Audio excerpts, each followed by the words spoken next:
dernier roman aux éditions Vespizer, Les Ravissements, un très beau texte, et vous écrivez aussi des recueils de nouvelles, comme le tout dernier, Le fantôme de la banquette arrière, qu'on peut aussi trouver aux mêmes éditions et qui vient d'être traduit en France. On y croise toujours des situations assez étranges, un peu malaisantes, à la limite parfois du surnaturel, et ça nous plonge toujours, je trouve, en tant que lecteur et lectrice, dans un espace un peu indécidable. Ayana Mathis, bonjour à vous. On vous connaît pour votre grand roman Les 12 tribus d'Ati, qui avait été publié il y a quelques années, et vous revoilà donc dans cette rentrée littéraire avec Les Égarés, un roman choral dans lequel Ava, afro-américaine, mère du jeune Toussaint, se retrouve ballottée dans un quotidien entre plusieurs espaces géographiques.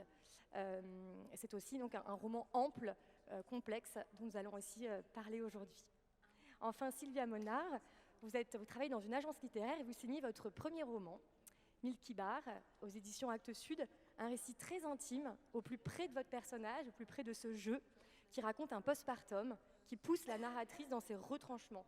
Un récit vraiment au scalpel d'un corps, le corps féminin, sans tabou, sans voile. Un texte très fort, voilà, dont on va aussi parler ensemble aujourd'hui. Le thème de cette rencontre, c'est la lecture, en quoi, toutes les trois, en tant qu'autrices, vous êtes aussi des lectrices. J'avais d'abord envie de commencer cette rencontre par l'écriture, et je me demandais chacune où est né pour vous le geste d'écriture. Est-ce qu'il est né dans l'enfance? Est-ce qu'il y a un moment clé? Est-ce que ce sont des tâtonnements? Où se niche ce geste, où s'est niché la première fois ce geste d'écriture pour vous? Szilvia Molnar, par exemple. Well, thank you so much for moderating our event and for having us. For me, I think it came out of early childhood where literature was just like a big comfort, almost as if literature raised me more than my parents raised me. And so I think the writing has always been alongside the reading, and those two have just been a big comfort in my life. Merci beaucoup et merci de modérer cette session. Moi, ça a commencé dans la petite enfance. En fait, pour moi, la littérature a toujours été un réconfort. Et je dirais même que la littérature m'a élevée plus que mes parents ne l'ont fait. Et pour moi, écrire et lire, ça va toujours ensemble. Carson. First of all, can I say how lovely it is to be in such a beautiful room this morning? It's gorgeous. D'abord, je voudrais dire à quel point c'est merveilleux d'être dans cette très très très belle salle. C'est magnifique. So very similar to Szilvia, I think I was raised by books as well. I grew up in a family where very religious and all expressions of art were frowned upon, but my mother didn't realize how dangerous libraries are. Alors moi, tout à fait comme Szilvia, j'ai aussi plus été élevée par les livres qu'autre chose. J'ai grandi dans un milieu extrêmement religieux où on regardait de travers toute forme d'art, mais je crois que ma mère ne s'est pas rendue compte à quel point une bibliothèque, ça pouvait être dangereux. So when she went to get her groceries on Wednesday night, she left me in the library unattended, and I very quickly read all the children's books and discovered Agatha Christie, and I think that's what made me a writer. Et donc, tous les mercredis soirs, quand elle allait faire les courses, elle me laissait sans supervision à la bibliothèque. Et j'ai très vite lu tous les livres pour enfants, et puis je suis tombée sur Agatha Christie. Et je crois que c'est ça qui a déterminé ma vocation d'écrivaine. I'll say one more thing. I just absolutely adored the way she could use words to take you out of your own life and put you onto an island where people were being murdered, or a train, or a plane, or there was a theme going round. But I very early on wanted to learn, how do I do that with words? Je voulais dire très rapidement que j'adore la façon qu'elle a, par les mots, de nous entraîner dans un monde complètement autre, de nous coller sur une île où on tue les gens. Et très vite, je me suis dit, mais comment elle fait? Il faut que je trouve comment elle fait pour faire ça avec des mots. Good morning, everyone. It's very beautiful here. I suppose that I think that every writer I have ever met, myself included, was a reader first, and usually a pretty voracious and obsessive one. So I don't have much to add in that way, but what I will say is that I grew up in Philadelphia with just my mom, so with a single mom, and we didn't really have very much money. So libraries were basically my childcare. When I, left school, I would get on the bus by myself, at 8, 9 years old, because my mom was working. I would get on the bus and I would go to the library. And I would be in the library until my mother finished working and could come and pick me up at sort of 6 o'clock. So every day of the week for a great deal of my childhood, until I became a teenager and then I was too cool for the library. But before that, pretty much every day of my childhood was spent, 5 days a week, was spent 3 hours in a library. And I think that's where the whole thing started, really. Bonjour. En effet, c'est très beau ici. Alors, je suppose que, d'après mon expérience, la plupart des écrivains que j'ai rencontrés étaient d'abord des lecteurs qui lisaient avec passion, avec voracité. Et je ne suis pas l'exception non plus. Alors, moi, j'ai grandi à Philadelphia avec ma maman, qui était mère célibataire. On n'avait pas beaucoup de sous. Et pour moi, la bibliothèque, c'était un peu ma garderie. Après l'école, je prenais le bus, j'allais à la bibliothèque. Et c'est là que j'attendais ma maman, qui venait me chercher vers 18h. Donc, j'ai toujours aimé les livres, sauf quand j'étais ado et que j'étais trop cool pour lire. Je passais 5 jours par semaine à la bibliothèque. Et je pense que c'est un peu là que tout a commencé. On a un premier portrait de vous en tant que jeune lectrice. Et je m'intéresse tout de suite au passage à l'écriture, au moment où vous vous êtes dit « Ok, là, je vais m'autoriser moi maintenant à faire ce que j'aime tant chez les autres, c'est-à-dire l'écriture ». Est-ce qu'il y a un déclic? Est-ce qu'il faut s'autoriser? Est-ce qu'il y a un désir qu'il faut apprivoiser?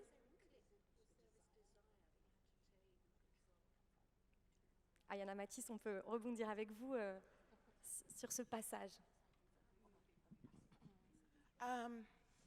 It's a hard question to answer. I mean, I think it was kind of a slightly natural evolution. I mean, when I was 9 or something, my mother had some short stories that I wrote when I was, 8 or 9 years old. So there wasn't. So I think I sort of naturally moved from being a reader to also being a writer. I mean, you're never one instead of the other one, right? Books continue to be your friends and your support and your teachers. So I think there was a sort of a natural movement from to beginning to write. C'est assez difficile de répondre à cette question parce que c'était une sorte d'évolution naturelle. Ma mère a un petit recueil de nouvelles que j'ai écrites quand j'avais l'âge de 9 ans. C'était en fait assez naturel, ça allait de soi pour moi de passer du statut de lectrice au statut d'écrivaine. Les livres ont toujours été là pour moi, c'était mes amis, ils me soutenaient, ils m'enseignaient tout. Donc j'ai pas vraiment eu de moment déclic. I was quite a late starter. I didn't start writing until I was 25.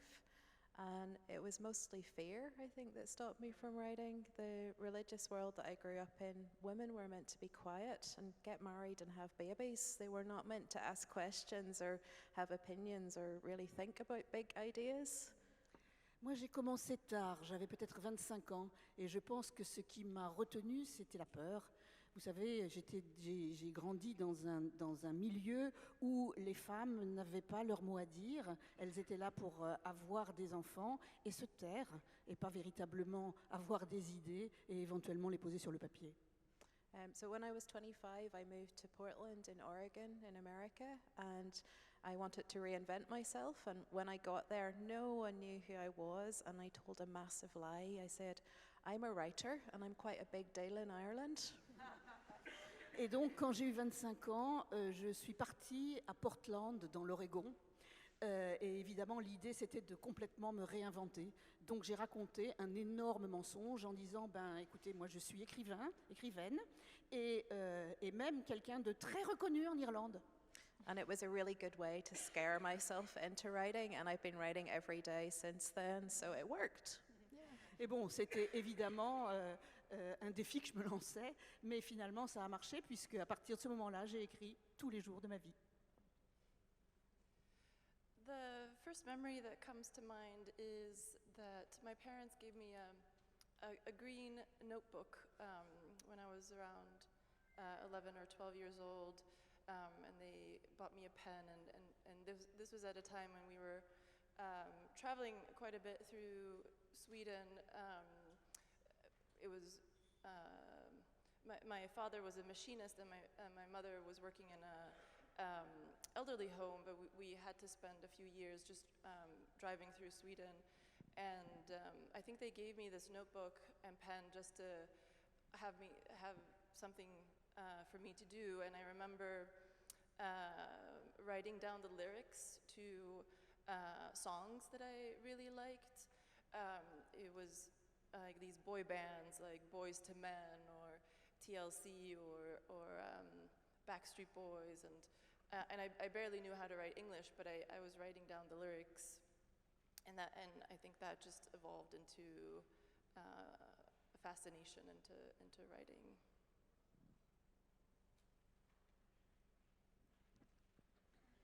Mon premier souvenir, ce sont mes parents qui m'ont donné un cahier vert. Je devais avoir 11 ou 12 ans. Ils m'ont donné un cahier vert et un stylo. À l'époque, nous voyagions beaucoup à travers la Suisse. Mon père était machiniste et ma mère était infirmière dans une maison de retraite. Et nous voyagions partout à travers la Suisse. Et je pense qu'ils m'ont donné ces cahiers et ce stylo pour que je m'occupe. Et au départ, je m'en suis servi pour écrire les paroles de chansons que j'aimais beaucoup. Donc c'était les boys bands tels que Boys to Men, TLC ou Backstreet Boys. Et donc j'écrivais ces paroles en anglais, même si je ne parlais pas bien la langue. Et c'est, je pense, là qu'est née ma fascination avec l'écriture.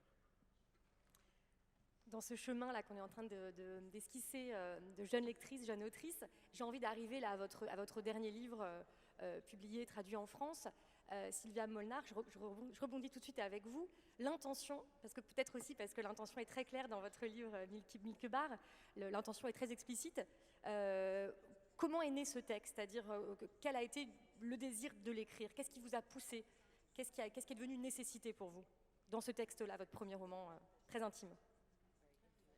Yeah, it's funny because it's my debut, but many people don't necessarily know how many novels you write before you actually get published, and this is technically my third novel where the first one I didn't quite finish all the way and put it in the drawer. The second one didn't find a publisher, and it was a bit of an experimental novel, and so I did feel with the third one it was kind of, I wanted to almost give everything I could to a sort of manic level. I think I really pushed myself extremely hard, and I think it was definitely a personal experience of giving birth for the first time and going through postpartum depression and having issues with depression in the past. The identity shift was such a big drive in needing to tell this story in order to hopefully help other people who have gone through something similar.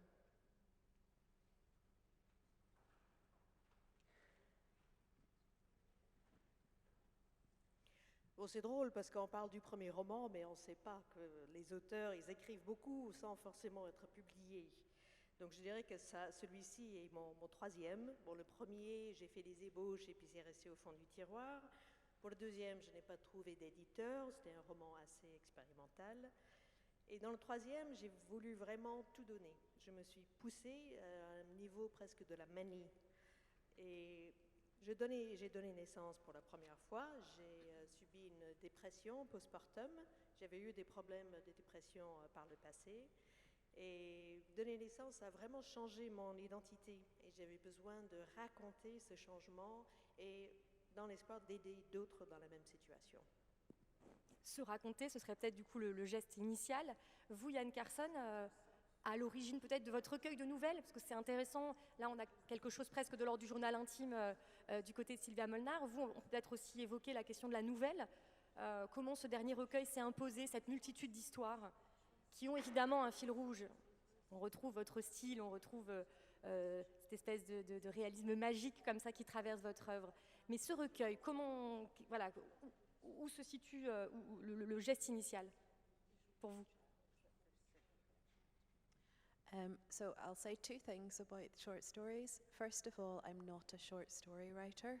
I am a novelist, and I've come to kind of peace with that. I like the novel because it's a big, flabby form, and you can put lots of ideas in there. Alors, je voudrais dire deux choses. Premièrement, je ne suis pas une nouvelliste, je suis une romancière. J'aime la taille du roman qui est grande, vaste et qui permet tout un tas de flexibilité. However, I am a novelist who gets easily distracted. And I get lots of different ideas when I'm supposed to be writing a novel. And if I don't put them into short stories, they sneak their way into the novel and become distractions. Cependant, je suis une romancière qui est facilement distraite. Et pendant que je suis en train d'écrire un roman, il me vient des idées. Et si je n'arrive pas à les coucher sur le papier sous forme de nouvelles, alors elles vont venir s'infiltrer dans le roman et être et distraire du roman. The English novelist Sarah Moss talks about the short story as the adultery form, that you cheat with the short story, and I absolutely agree with that. Donc l'écrivaine britannique Sarah Moss dit que la nouvelle, c'est l'adultère du roman, hein, qu'on triche quand on écrit des nouvelles. Et je suis tout à fait d'accord avec ce jugement. However, there is a theme running through this collection, and the theme is the desperately unsexy theme of disappointment. Cependant, il y a effectivement un thème qui est le fil rouge de tout ce recueil. Et ce thème est pas du tout sexy, c'est celui de la déception. I wrote the stories around the anniversary, the 25th anniversary of the peace agreement in Northern Ireland, and I was thinking about, you know, things are a lot better here than when I was a child, but this isn't the sexy, brilliant, fantastic peace that we were sold in 1998. J'ai écrit ce livre exactement 25 ans après les accords de paix entre l'Irlande du Nord et l'Irlande du Sud. Et effectivement, les choses vont beaucoup, beaucoup mieux que quand j'étais petite. Cependant, ce n'est pas la paix sexy qu'on nous avait vendue.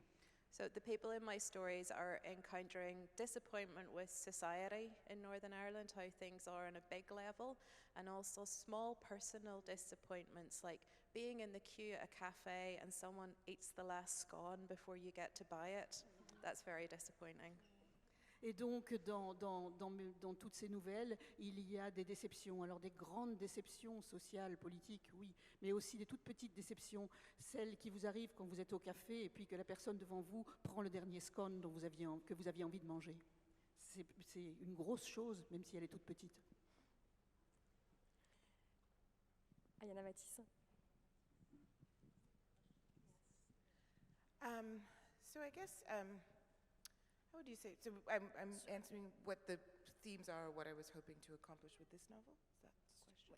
La question, c'est qu'est-ce que je voulais obtenir, qu'est-ce que je voulais faire avec ce roman, c'est bien ça? Oui, vraiment sur la naissance du désir en fait d'écrire ce texte-là, ce dernier texte. I always give very inadequate answers to that kind of question because I think generally that novels sort of choose you rather than the other way around. You may perhaps be somewhat resistant to writing the thing that you find yourself writing. I think that's very much the case with this novel, though certainly it has some themes that have appeared in the first book and then this one. Donc je donne toujours des réponses un peu inadaptées à des questions comme celle-là, parce que pour moi, c'est le roman qui me choisit, qui choisit l'auteur, c'est pas l'inverse. Parfois, on ne veut pas écrire ce qu'on est en train d'écrire. Et c'est bien le cas ici. C'est un peu des thèmes qu'il y avait dans mon premier roman également. Nonetheless, I think there are these sort of common themes that keep coming up, but that find expression in different contexts and different sorts of storylines. And they are, I make a joke sometimes that I keep writing books about failed mothers. And I don't know that these mothers are failed exactly, but they certainly are unconventional mothers who are, as a character in my first novel described her daughter, sometimes hard to love,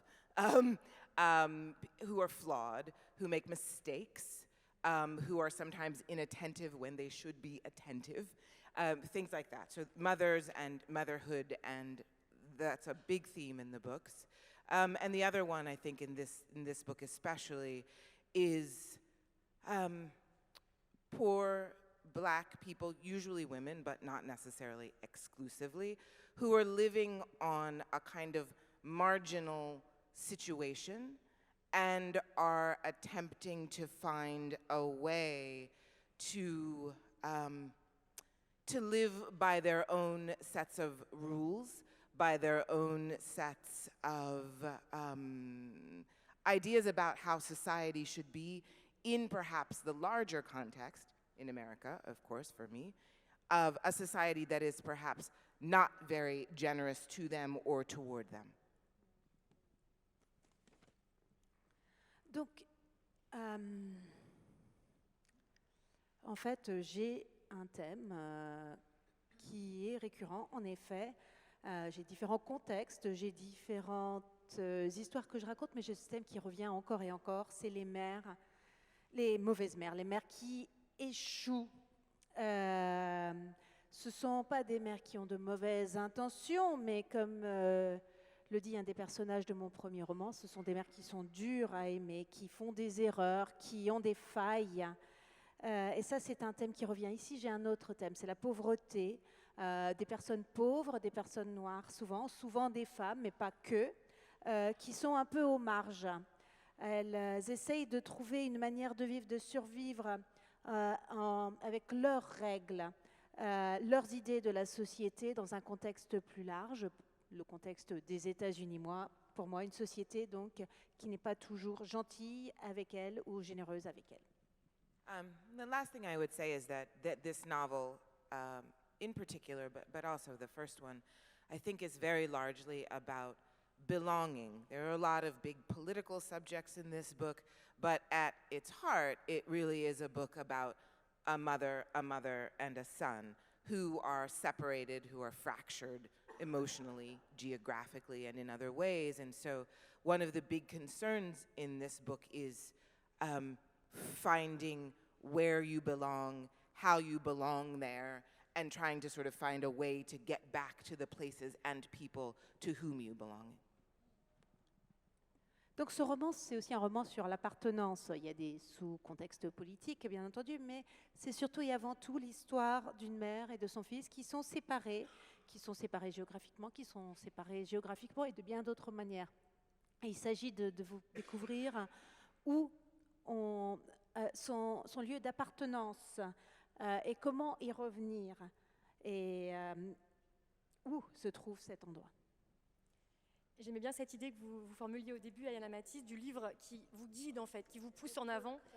Certes, il y a des thèmes, vous venez de les évoquer rapidement, certes, il y a des obsessions intimes, mais il y a avant tout une écriture qui avance et qui vous mène peut-être à un endroit auquel vous ne vous attendiez pas. Est-ce que Yann Carson et Szilvia Molnar, c'est quelque chose qui vous parle, cette idée-là ?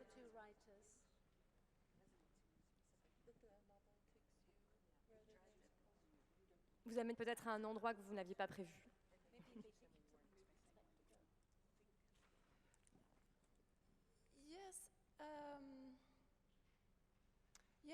I want to say I agree. I think it can also maybe be just like hard to distinguish or separate the two, or separating yourself from the novel that you're intending. I mean, it is so much a conversation that you're also having with yourself in the writing process. And for me, it was at least, very important that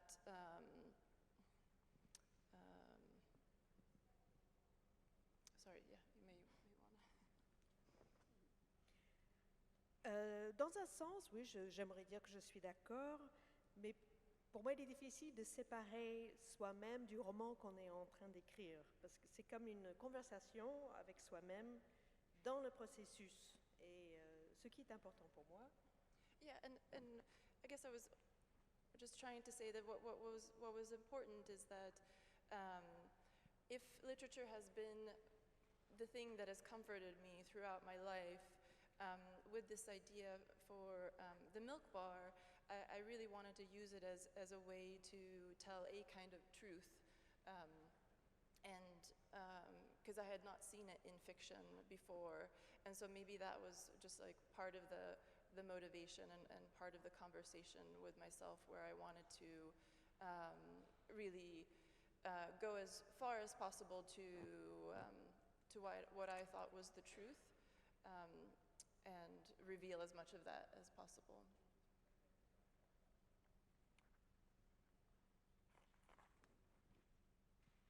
Oui, ce qui est important pour moi, c'est autant la littérature a été un réconfort pour moi, ce que j'ai cherché à faire avec Milk Bar était de vraiment essayer de dire la vérité. Parce que c'est quelque chose, c'est des thèmes que je n'avais jamais vus auparavant en fiction. Et donc c'était un peu ma motivation dans cette conversation avec moi-même. Et j'ai voulu pousser aussi fortement que je pouvais pour atteindre cette vérité. I think there's a big difference for me between the novel and the short story form. I write big novels, over 100,000 words, and I have to be quite organized about planning and structure and research. So they don't often surprise me. I usually know roughly what I'm going to write in a novel. Alors, je crois pour moi qu'il y a une grosse différence entre les romans que j'écris et les nouvelles. J'écris des romans qui sont longs, plus de 100 000 mots, et donc je dois beaucoup travailler sur la structure en particulier. Et donc, il est rare, au fond, qu'un roman me surprenne. But because the short story is shorter, I get to try out really mad, crazy ideas in a short story because you only have to sustain them for 5 or 7 pages. Mais quand on écrit une nouvelle, évidemment, on peut se lancer dans des idées un peu folles, puisque finalement, elles ne doivent tenir la route que pendant 7 ou 9 pages. And several times it has happened that I've strangely tapped into some weird emotional core that's going on in my life and managed to write it out into a slightly mad short story. Et il est arrivé souvent qu'un peu par hasard, j'aille taper dans quelque chose qui était extrêmement profond en moi et qui s'est exprimé dans une nouvelle.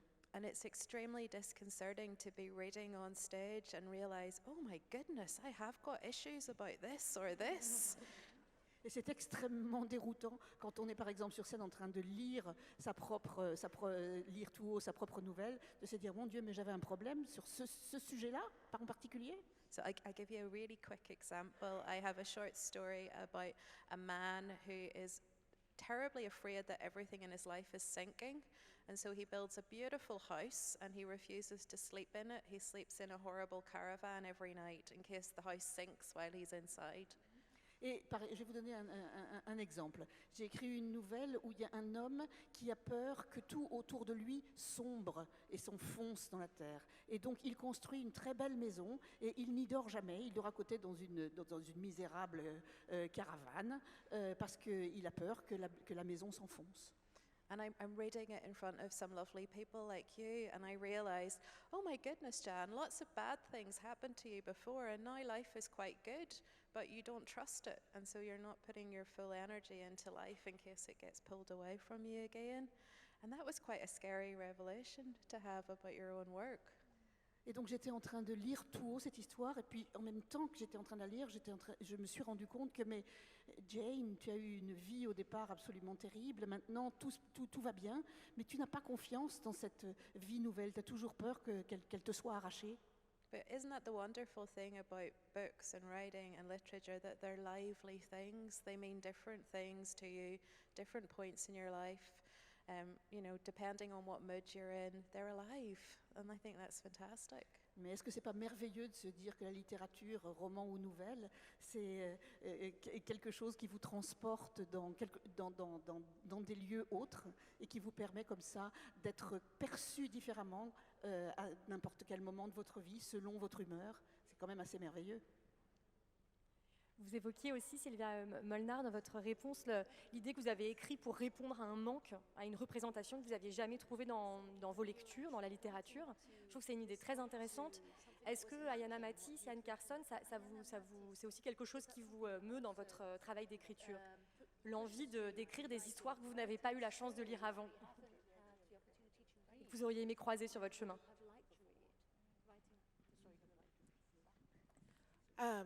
I think very much so. I mean, Toni Morrison very famously said that one of the reasons that she wrote, and one of the reasons to write in general, is to write a book that you would like to read that has not been written.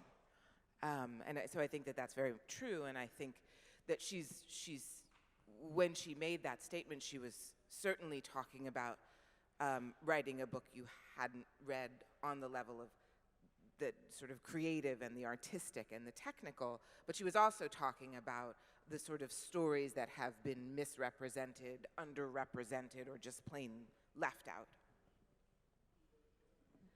Oui, bon, c'est tout à fait le cas. Toni Morrison a dit la raison pour laquelle on écrit, c'est qu'on écrit le livre qu'on aimerait lire. Et elle parlait bien entendu des livres qui n'ont pas été écrits du point de vue créatif, du point de vue technique, du point de vue artistique, etc. Mais elle parlait également des histoires qui n'ont pas été écrites et qu'elle aurait bien aimé voir sur le papier. So I think also with this new book, it seems to me that the job, if I could put it that way, is always to sort of stretch yourself into new territory. If it seems easy, if it seems like you know how to do it, then you're probably doing it wrong and you're probably not growing.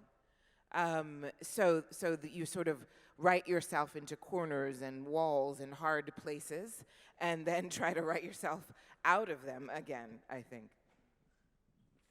Alors, voilà, pour ce nouveau livre, pour moi, c'est toujours cette idée de se pousser. C'est ça ce qu'on fait. On se pousse toujours. Si ça a l'air facile, si on a l'impression que c'est simple et que ça coule, ben on est sans doute en train de se fourvoyer.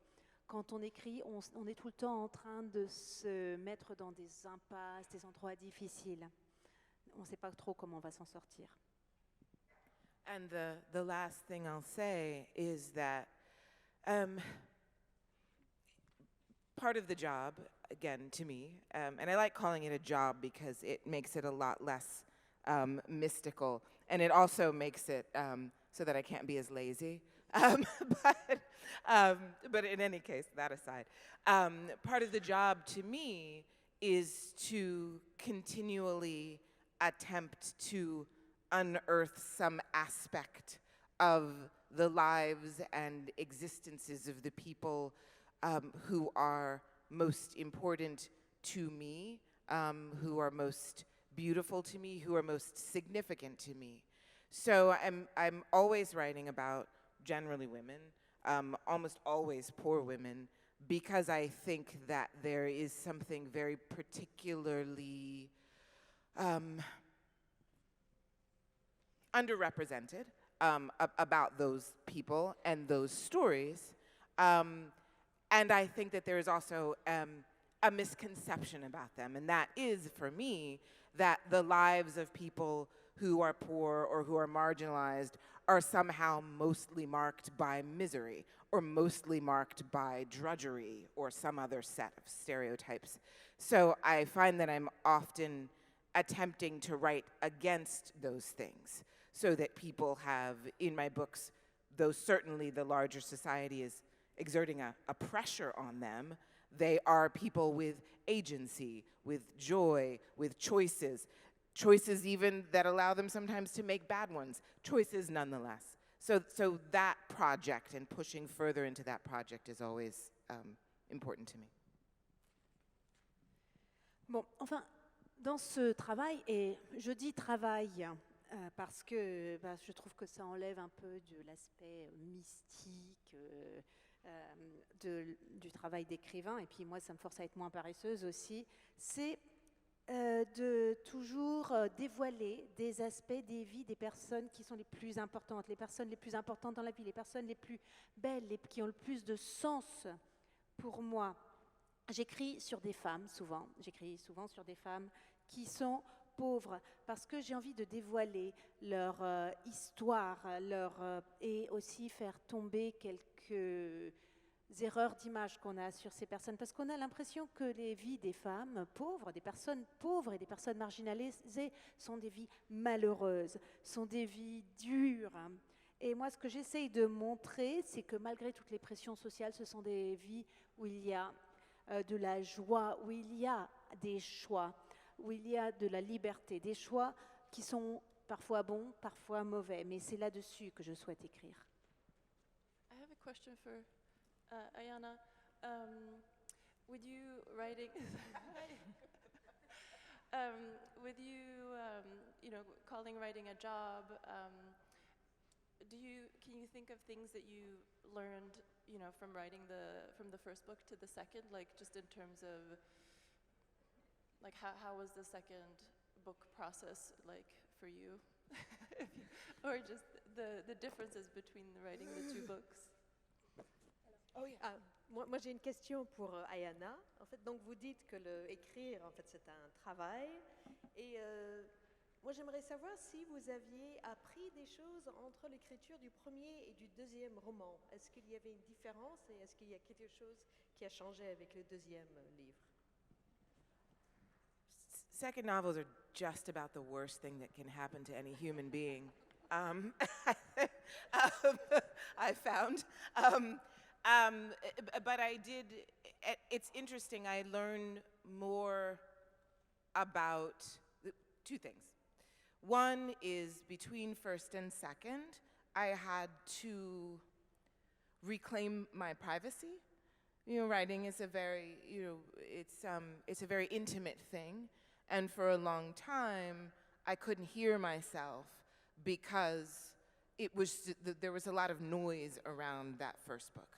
So it took a long time for me to be able to just evaluate my own sentences or my own ideas for myself and not feeling like, you know, the New York Times was sitting there going, that's a bad sentence, Ayana, you know.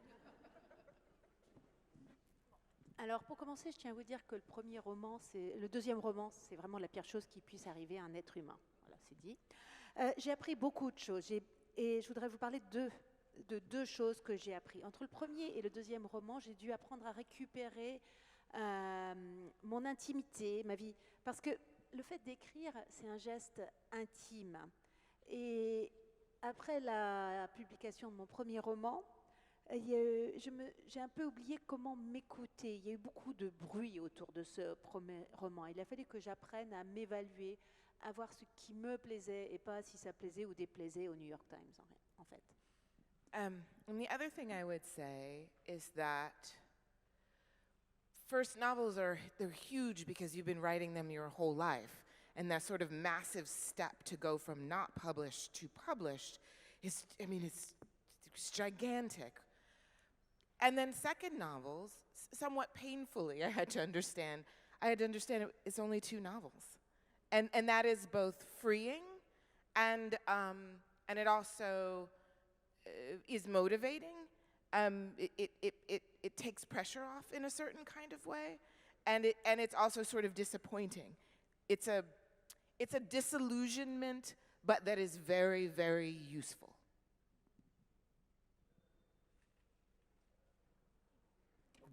En fait, le premier roman, c'est énorme. On passe du statut d'écrivain non publié à écrivain publié. C'est vraiment quelque chose de significatif. Le deuxième roman, c'est juste un roman. Hein. C'est le deuxième. Et c'est difficile, mais c'est aussi très libérateur. C'est une véritable motivation. Il y a aussi beaucoup de pression, de déception, de désillusion avec ce deuxième roman. You have a lot. You're more published than all of us. What's your sense of this? Toi, tu as plus publié que nous tous. Qu'est-ce que ça... Comment c'est pour toi? Yeah, I'm just preparing book number 10 for publication. So, yeah, I think a lot of the sexy, shiny, fun stuff goes out of it after a while. A lot more admin than writing sometimes. Oui, là, je suis en train de préparer le 10e. Alors évidemment, un peu du brillant, du côté sexy, finit par s'éteindre au bout du 10e. Il y a surtout beaucoup de paperasse, plus que d'écriture. But I do think you're right. For me, somewhere in the middle of it all, there was a moment of just remembering what success looks like. And success doesn't look like winning book prizes or fantastic reviews or making millions of pounds. It looks like getting to do the thing that you love every day for your job. I mean, most people don't get to do that. Mais je suis d'accord avec ce que tu disais sur le fait qu'avoir du succès, ça ne veut pas dire être lu de partout, gagner énormément d'argent, etc. Ça veut surtout dire avoir la chance, et tout le monde n'a pas cette chance-là, tous les jours de faire ce qu'on aime faire.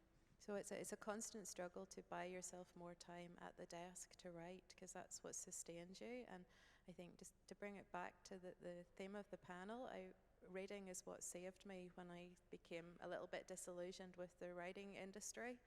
I went back to the books that I love and I reminded myself just how powerful and important words are. Et si je dois revenir si je dois revenir au thème de notre rencontre, celle de la lecture, eh bien comme à un certain moment de succès, on est plein de désillusions, la lecture a été un réconfort formidable pour moi pendant ces moments de désillusion sur ce que c'était que l'écriture. So I love that Toni Morrison's name has been dropped into the room because I spent last year reading all of Toni Morrison in order, and gosh, 5 minutes into Beloved, you remember what words can do, and it takes you back to your desk. Je suis vraiment absolument heureuse que le nom de Toni Morrison ait été prononcé, parce que là, je viens de relire de A à Z et dans l'ordre tout ce qu'elle a écrit, et mon Dieu, on a lu les 5 premières pages de Beloved et on retourne immédiatement à son bureau pour commencer à écrire. D'ailleurs, vous faites quelque chose d'intéressant, Yann Carson, je crois, vous continuez à lire des textes, relire des textes et à les annoter en repérant les passages qui marchent, qui fonctionnent, comme si voilà, vous continuez à pratiquer, à apprendre pour améliorer très concrètement votre écriture. C'est un exercice que vous faites souvent ? C'est quoi alors un passage qui marche ? So there is a passage in the Bible that says, "Since we are surrounded by such a great cloud of witnesses." Alors il y a un passage de la Bible qui dit « Puisque nous sommes entourés d'un si grand nuage de témoins », I love quoting the Bible in France. It feels really j'adore citer la Bible en France. And I think about that great cloud of witnesses as writers. They're the people who are behind me and around me and in front of me, the writers who went before. Et pour moi, ce nuage, eh bien, ce sont les écrivains. Ce sont tous ceux qui m'entourent, qui sont venus avant moi. So if I'm struggling with dialogue, I'll pick up Raymond Carver and look at how he did it. Et donc, si j'ai un problème pour écrire mon dialogue, ben, je prends un livre de Raymond Carver et je regarde comment il faisait. If I want to be funnier, I'll pick up Roddy Doyle or Kevin Barry. Et si je veux être drôle, je prends Kevin Barry ou Roddy Doyle. And if I want to be thoroughly intimidated, I'll pick up Toni Morrison. Et si je veux vraiment, alors là, être complètement intimidée, je prends un bouquin de Toni Morrison. I've never done a single writing class in my life. It just wouldn't work for me. But reading does, and learning from all those writers who've gone before and are still contributing. You can learn so much from your contemporaries as well. Et j'ai jamais suivi une classe d'écriture, ça ne marcherait pas pour moi. Mais la lecture me sert à apprendre. Et tous les jours, elle continue à le faire. Szilvia Molnar, sur cette question peut-être de la lecture comme lieu encore d'apprentissage, d'inspiration, de pratique de votre propre écriture, quels sont les auteurs et les autrices qui vous accompagnent aujourd'hui ? I would like to open up the question, if I may, a little bit more because I also try to watch movies and listen to music, and I feel like I like other art forms also seep into my writing. Where if I see a movie where there's like a scene that is just like incredibly striking, then I start thinking about like how would it be possible to put it in words. Like for example, when Anatomy of a Fall came out last year, I mean it's an incredible movie in general, but there's such a powerful scene in the movie where the married couple are fighting, and it just sort of escalates and even just like thinking about something visually being put on the page is very striking to me. Alors, j'aimerais ouvrir un petit peu la question si je peux. Souvent, je pense au film et à la musique notamment, et d'autres formes d'art. Par exemple, lorsque je vois une scène très frappante dans un film, je me demande tout de suite comment est-ce que je pourrais mettre cela en mots.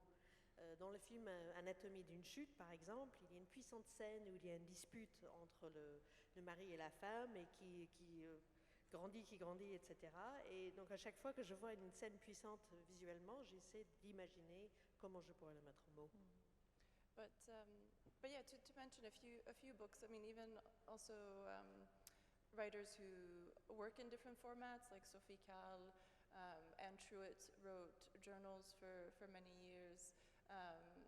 I also find artists who work in the different mediums really inspiring. So they kind of come along with me. Mais pour mentionner quelques livres, par exemple, il y a l'écrivain Sophie Calle ou des auteurs qui utilisent d'autres formats et d'autres formes d'écriture, et puis d'artistes également qui utilisent d'autres moyens. C'est une grande source d'inspiration. Ayana, Mathis, on parlait tout à l'heure de Toni Morrison qui est très importante pour vous. Est-ce qu'il y a d'autres textes, d'autres lectures qui vous accompagnent en ce moment dans l'écriture particulièrement ? Ou est-ce que peut-être quand on écrit, on a aussi besoin de se tenir à distance de ces modèles ? Je ne sais pas à quel point aussi c'est un équilibre à trouver entre les voix des autres et la sienne. Well, I should qualify. I don't know that I think that Toni Morrison is a model so much as she is an instructor and a person whom I admired. You know, there's a friend of mine who is a poet was talking about teaching a poem by a poet named Robert Hayden. And he said that he almost never teaches that poem anymore because it is so perfect that it is impenetrable and you can't learn anything from it. Je ne sais pas si Toni Morrison, c'est autant un modèle que quelqu'un que j'admire et quelqu'un qui m'apprend énormément de choses. Un ami qui enseigne la littérature me parlait d'un poème de Robert Hayden qu'il a décidé de ne plus enseigner parce qu'il s'agit d'un poème tellement parfait qu'on n'a rien à en tirer en quelque sorte. Il faut juste l'admirer. And sometimes Toni Morrison can be that way. Though you can find individual scenes and things that are technically helpful. But I think to the point of reading and some other writers that I read, I think that one of the things that they help with most for me, in addition to some of these technical questions, are what can be written about. You know, you sort of, in your school experiences, et cetera, you might be introduced to literatures that are only talking about a certain kind of people doing a certain set of things. And then as you read more and more, it's not just that you learn how to write, but you learn what is possible to say or to even think about, which is, of course, the first step of writing is thinking. And secondly, I think, one of the things I learn a lot from the writers that I read most, and this is maybe, Szilvia, a little bit to your point about second novels, is when I encounter someone who has written something that is huge. I read a lot of Faulkner over and over again. I read a lot of poetry also, quite a lot of poetry. Anyway, one of the things that happens when someone has written something that is so clearly massive, so clearly unconventional, so clearly perhaps pushing us out of boundaries, is that I begin to think, what terrors were there in that endeavor?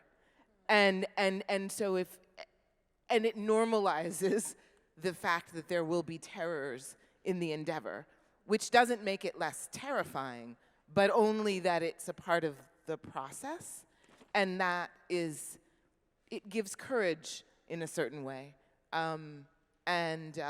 or at least it gives you enough strength to move forward when you're feeling quite daunted. Bon, alors Toni Morrison, parfois je retourne aux écrits de Toni Morrison parce qu'il y a des scènes qui sont techniquement utiles, peuvent aider. Mais c'est plus une aide technique. Toni Morrison, elle est tellement là-haut que bon, c'est pas ça. Et une des choses que je vois dans mes lectures, c'est que ça me dit un peu sur quoi je peux écrire. Quand on est en formation, quand on est à l'école ou l'université, on voit en fait sur qui on peut écrire et sur quoi on peut écrire. On voit un peu ce qui est possible, ce qu'on peut dire et ce qu'on peut penser, parce que l'acte d'écrire, c'est d'abord, premièrement, un acte de réflexion. Et en fait, ce qui se passe quand on lit quelque chose d'immenses, bon, prenez Faulkner, parce que Morrison, Faulkner, je les lis aussi, on voit quelque chose d'énorme, d'immense, d'inconventionnel qui repousse les limites. Et moi, ce que ça m'aide à comprendre, c'est que pour en arriver là, mais combien ils ont dû avoir peur, combien ils ont dû être terrorisés. Et ça normalise un peu cette terreur, parce que la terreur, ça fait partie de l'acte d'écrire également. Et ça montre qu'il y a d'autres qui ont eu ce courage et qui nous permettent d'aller là, dans cette peur. J'ai l'impression aussi, toutes les trois, c'est vraiment une question pour vous trois, que vos écritures partent vraiment, dans les textes que j'ai cités au début, qui sont les derniers textes que vous avez publiés, que vos écritures partent vraiment d'un lieu. Szilvia Molnar, c'est l'appartement dans lequel la narratrice, vous êtes enfermée, qui devient un lieu suffocant, un lieu clos entre vous et votre nourrisson. Yann Carson, il y a l'Irlande qui est toujours en creux dans vos textes, mais qui souvent existe de manière symbolique, à travers, notamment, j'ai trouvé dans ce recueil de nouvelles, à travers des lieux inhabitables. Il y a vraiment cette idée-là de lieux aussi d'ailleurs suffocants, desquels il faudrait s'enfuir. Ayana Mathis, c'est la question des villes dans votre texte, est aussi extrêmement important. Philadelphie, Bonaparte, la ville du Sud d'où vient donc la mère de votre personnage principal. Il y a voilà, cette espèce de face-à-face comme ça entre deux villes américaines. Est-ce que c'est quelque chose qui vous parle, cette idée aussi que l'écriture est née pour vos textes d'un lieu matériel, qui est le lieu de la narration, mais qui est aussi le moteur de l'écriture? Peut-être Szilvia Molnar, Sure, sur l'appartement.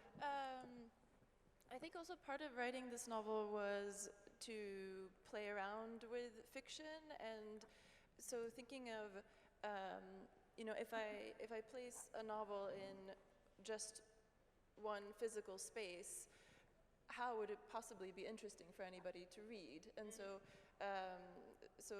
then I thought about, okay, it will be contained in the apartment mostly, but we will be traveling through the narrator's mind. She will be taking us to places. She will be taking us before she was pregnant, when she fell in love, when she met her husband, and when they started a family. And so it was almost like wanting to play around with fiction, because I also decided to limit the timeline in the book to roughly about a week or 10 days that we follow the narrator. And so then I was also up against the time of how to keep the novel moving forward, keep it interesting for the reader, build some kind of suspense while also staying in the framework that I had decided on.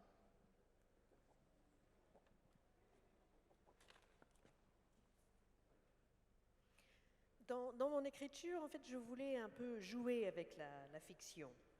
Je voulais que le roman se passe effectivement dans un seul espace, mais dans ce cas-là, comment est-ce qu'on peut rendre le roman intéressant pour le lecteur? Alors, j'ai décidé que tout se passerait dans cet appartement, mais qu'il y aurait des voyages dans l'esprit de l'héroïne. Donc, on voyage avec elle, on voit comment c'était avant sa grossesse, lorsqu'elle est tombée amoureuse, lorsqu'elle a rencontré son mari, lorsqu'ils ont décidé de fonder une famille. Donc j'ai voulu jouer avec ces aspects-là. Et j'ai décidé également que j'allais limiter le temps, que ce serait sur une période uniquement entre 7 et 10 jours. Mais il fallait aussi trouver une manière de faire avancer les choses, de garder l'intérêt du lecteur, tout dans ce cadre très strict. So I almost exclusively write about Northern Ireland. And when I do that, I think a lot about Flannery O'Connor has a brilliant essay on the difference between a provincial writer and a local writer. J'écris pratiquement exclusivement sur l'Irlande du Nord, et quand je fais ça, je pense à Flannery O'Connor et au livre qu'elle a pu écrire comme écrivain provincial, même écrivain local. And I think about if you write about the specifics of a particular place with enough depth and enough context and enough honesty, those themes become universal, that someone in Mexico or Africa or France can read it and see something of themselves in the story. Et je crois que si on écrit avec honnêteté, avec profondeur, alors ce qu'on écrit sur ce lieu si petit peut devenir universel et être lu et compris aussi bien au Mexique qu'en France. I think what has become interesting to me recently, post about 2016, when Anna Burns won the Booker Prize for Milkman, and Lisa McGee began to produce a sitcom called Dairy Girls, which some of you might have seen. I started to think a little bit differently about Northern Ireland and its story. Alors depuis 2016, où Anna Burns a obtenu le Booker Prize pour Milkman et où la série Dairy Girls, que vous avez peut-être vue, est sortie, j'ai commencé à songer de manière un tout petit peu différente. Both those pieces of art are looking at the experience of the conflict in Northern Ireland through the lens of a teenage girl's perspective, and that really hadn't been explored before. Ces deux ouvrages, enfin ces deux œuvres, examinent le conflit en Irlande du Nord du point de vue d'une jeune fille adolescente, et ça n'avait jamais été fait auparavant. So an enormous amount of great literature has been written about Irlande du Nord, but perhaps not all of the lenses have been explored as to how we look at that place, and that's what I'm playing with at the minute. Can you look at the same place from a different perspective, or in a different way? And that's really intriguing. I think I'll be doing this for the next 5 decades, to be honest. There's a lot of material. Et Dieu sait qu'on a écrit beaucoup sur l'Irlande du Nord, mais on n'a peut-être pas regardé toutes les perspectives, on n'a peut-être pas regardé au travers du même télescope. Et il y a encore tellement de choses à dire en utilisant ces perspectives diverses. Je crois que j'en ai encore pour bien au moins 5 décennies à continuer d'explorer cet aspect-là. On termine avec vous, Ayana Mathis. I think I read a lot of, I mentioned before, so I read a lot of Southern writers, so a lot of Faulkner, a lot of Eudora Welty, Flannery O'Connor, and I was thinking of her, it's funny that you mentioned her, because these are writers who are very much writers of place. And part of that is because they're sort of in the U.S. South and its particularities, and all of those writers are always asked, or were always asked, a lot about why place was so important. And they have varying reasons, you know, it anchors a story, et cetera, et cetera. But this question of digging and delving deeper and deeper into place, I think, is something that can become very distinctive for a writer, because I think it often, sites or settings in a book also become sites or settings of your own obsessions, or some expressions of your obsessions. Bien, écoutez, oui, je lis énormément d'écrivains du sud des États-Unis, Faulkner, Eudora Welty, Flannery O'Connor. Ce sont des écrivains qui écrivent, comme vous l'avez dit, vous m'avez très bien dit d'ailleurs, beaucoup sur l'endroit. Alors là, c'est le cas de ces auteurs et autrices, c'est le sud des États-Unis, oui. Et pourquoi cet endroit est-il si important? Pourquoi l'emplacement est-il si important? Parce que ça donne des racines à l'histoire, oui, entre autres. Mais petit à petit, quand on creuse, quand on écrit de plus en plus sur son endroit préféré, l'endroit où on veut être, c'est si important pour l'écrivain parce que ça devient aussi le contexte, l'arrière-plan de ses obsessions, les obsessions sur lesquelles il écrit. So that said to say, I keep setting books at least fully or partially in Philadelphia, and then fully or partially in the South, and the U.S. South. And I think that that's probably something I will continue to do. In this particular book, place was really a challenge because the two settings, major settings, one is mythical kind of independent black settlement on a bend in the Alabama River, and the other are both in Philadelphia, but one is a homeless shelter, and one is a kind of very politicized cult. The challenge with place in this book in particular is because these settings are not familiar to a reader. So you're always world building when you write a book, but when you take on settings that are particularly unfamiliar, the burden to build a world that people can then enter and live in with you is particularly challenging. While I was writing, it was challenging in a way that wasn't good. But now that it's done, I'm sort of pretty pleased about having been able to explore those settings, even though the burden of making them was pretty heavy? Bon, alors j'écris énormément sur la ville de Philadelphie, sur le sud des États-Unis. La plupart de mes romans sont en grande partie localisés dans ces villes. Et je pense que je vais continuer d'écrire sur cette ville et cette région géographique, cette zone. Ici, l'idée de l'emplacement, c'était très difficile pour ce roman, parce que j'écris en fait dans deux endroits en particulier. J'écris sur une ville un peu mythique, du nom de Bonaparte, une sorte de ville indépendante noire qui se situe dans un des recoins de la rivière Alabama, oui, et aussi sur la ville de Philadelphie dans deux emplacements en particulier. Donc il y a donc un foyer pour personnes sans abri et également une secte politique en quelque sorte. Et c'était des endroits difficiles parce qu'ils ne sont pas familiers pour les lecteurs. Et ça, c'est plus compliqué. Quand on écrit un livre, on est toujours en train de créer un monde. Et là, j'inventais un monde que mes lecteurs ne connaissaient pas du tout. Et c'est un véritable effort. Alors, c'était pas agréable quand j'écrivais. Je suis contente qu'il soit là. Je suis très heureuse d'avoir pu faire ça. Mais c'était pas sympa quand je l'écrivais, j'admets. C'était difficile. Merci en tout cas de l'avoir écrit. Merci à toutes les trois pour cette conversation. On est obligé d'arrêter. Merci au public et bonne suite de festival. Thank you. Merci beaucoup. Merci.